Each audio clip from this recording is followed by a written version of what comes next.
News, सच जरूरी है। यह है MNS न्यूज नेटवर्क और आप देख रहे हैं MNS न्यूज टीवी। मैं हूं आपके साथ सोनल। तो आइए देखते हैं आज कुछ खास खबर। जिले में नई रेत नीति हुई लागू, अब 676.52 रुपए में एक ब्रास रेती। राज्य में नई रेत बिक्री नीति लागू की जा चुकी है। इस नीति के तहत रेत की खरीदी के लिए बिचौलिए की भूमिका को खत्म कर दिया गया है। शुक्रवार से यह नीति नागपुर में भी लागू हो गई है। अब जनता सीधे सरकार द्वारा तय किए गए दाम पर ऑनलाइन माध्यम से सीधे डेपो से रेत खरीद सकती है। इसके लिए नागरिकों को एक ब्रास रेती के लिए मात्र 676.52 रुपए देने पड़ेंगे। गुरुवार को आयोजित प्रेस वार्ता में जिलाधिकारी डॉक्टर विपिन इटनकर ने नई रेत नीति की जानकारी देते हुए बताया कि इसके माध्यम से 600 रुपए प्रति ब्रास रेती की बिक्री की जाएगी। इसके लिए नागरिकों को सरकार की वेबसाइट महाखनिज में जाकर ऑनलाइन रेत की बुकिंग करनी होगी। पेमेंट की सुविधा भी ऑनलाइन रहेगी।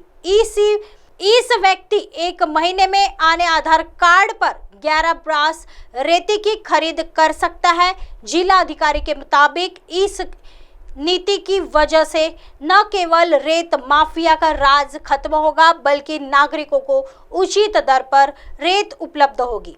जिलाधिकारी ने बताया कि मौजूदा समय में माफिया मनमाने दाम पर रेत की बिक्री करते हैं, जिसका खामियाजा नागरिकों को भुगतना पड़ता है। लेकिन अब ऐसा नहीं होगा। सरकार ने रेत के दाम तय करने के ही साथ इसके ट्रांसपोर्टेशन की दर भी तय की है, जिसके माध्यम से प्रशासन से जुड़े ट्रांसपोर्टर तय दाम में रेत की डिलीवरी करेंगे। जिलाधिकारी ने बताया कि नागपुर में आवश्यकता के अनुरूप रेती उपलब्ध है, इसलिए नागरिकों को परेशान होने की जरूरत नहीं है। जिलाधिकारी ने नागरिकों से रेत के लिए किसी माफिया के जाल में न फंसने की अपील की है। आइए बढ़ते हैं अगली खबर की तरफ। विजय वडेट्टीवार का सरकार पर गंभीर आरोप, कहा कोल्हापुर हिंसा सरकार द्वारा प्रायोजित। कोल्हापुर में हुई हिंसा को लेकर विपक्षी दल राज्य की शिंदे फडणवीस सरकार पर हमलावर है। वहीं इस आरोप पर कांग्रेस के वरिष्ठ नेता और पूर्व मंत्री विजय वडेट्टीवार ने गंभीर आरोप लगाया है। वडेट्टीवार ने हिंसा को सरकार द्वारा प्रायोजित बताते हुए कहा कि इसके लिए सरकार पूरी तरह जिम्मेदार है। कराए सर्वे में पिछड़ने के बाद राज्य की सरकार ने जातियों में भेद उत्पन्न करने के लिए यह सब किया है। अपने आधिकारिक ट्विटर अकाउंट पर वीडियो जारी करते हुए कहा कि कोल्हापुर दंगों की योजना बनाई गई थी, उसे लेकर सरकार पर उंगली उठना लाजमी है।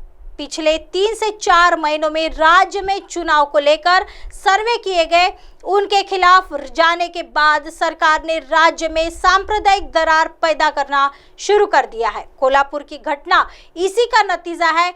इस सरकार को सत्ता में रहने का विश्वास उठ चुका है। इस सरकार के पास वोटों को बांटने के अलावा कोई चारा नहीं है। सरकार महिलाओं की सुरक्षा करने में विफल। मुंबई में युवती के बलात्कार और हत्या मामले पर भी कांग्रेस नेता ने सरकार पर निशाना साधा।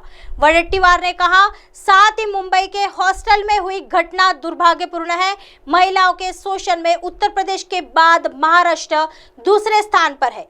यह सरकार महिलाओं की सुरक्षा करने में विफल रही है। सरकार अपनी सुरक्षा के लिए लड़ रही है। कोल्हापुरामध्ये झालेला राडा हा सरकार पुरस्कृत आहे, यावर आम्ही ठाम आहोत। कुठल्याही दिशेने चौकशी केली तरी या राड्याच्या संदर्भात सरकारकडे बोट निश्चितपणे जाईल, हे खात्रीपूर्वक आम्ही सांगू शकतो। गेल्या 3-4 महिन्यामध्ये या सरकारच्या पायाखालची वाळू घसरल्यानंतर, सर्व सर्वे विरोधात गेल्यानंतर याने आता राज्यात जातीय तेढ निर्माण करणं, जातीय तणाव निर्माण करणं, दंगली राडे तयार करून हिंदू मुस्लिम मध्ये दरी निर्माण करून स्वतःच्या सत्तेची पोळी भाजण्याचं काम यांनी सुरू केलेलं आहे आणि त्याचाच परिपाक ही कोल्हापूरची घटना आहे। याची उच्चस्तरीय चौकशी होऊन या सरकारला सत्तेवर राहण्याचा अधिकार जो आहे तो यांनी गमावलेला आहे आणि म्हणून या सरकारने सत्तेतून बाहेर पडलं पाहिजे नाहीतर या राज्यामध्ये पुन्हा जशा निवडणुका जवळ येतील तसं या घटनेमध्ये वाढ होईल. हिंदू मुस्लिम तेढ निर्माण करून जातीय दंगली तयार करून या सरकारला दुसरा कुठलाही पर्याय आता दिसत नाही. केवळ मताचं पोलरायझेशन करून मतं घेणं आणि सत्ता टिकवणं एवढाच उद्देश आहे. कारण सर्व आघाड्यावर हे सरकार फेल झालेलं आहे. ह्या सरकारमध्ये कुठलंही काम करण्याची आता या सरकारमध्ये काम राहिलेलं नाही, काम करत नाही. आणि अशाच परिस्थितीमध्ये या सरकारने आता हाच एक पाऊल पुढे टाकलेला आहे की दंगली करा, तेढ निर्माण करा, जातीय तणाव तयार करा आणि मतं घ्या आणि पुन्हा सत्तेत या. महाराष्ट्रातील पुरोगामी महाराष्ट्रातील जनता या नालायक सरकारला माफ करणार नाही, हा आम्हाला विश्वास आहे. आइए बढ़ते हैं अगली खबर की तरफ। लोकसभा चुनाव के लिए भाजपा ने कसी कमर। उप मुख्यमंत्री फडणवीस ने शहर के सोशल मीडिया इन्फ्लुएंसर्स की मुलाकात।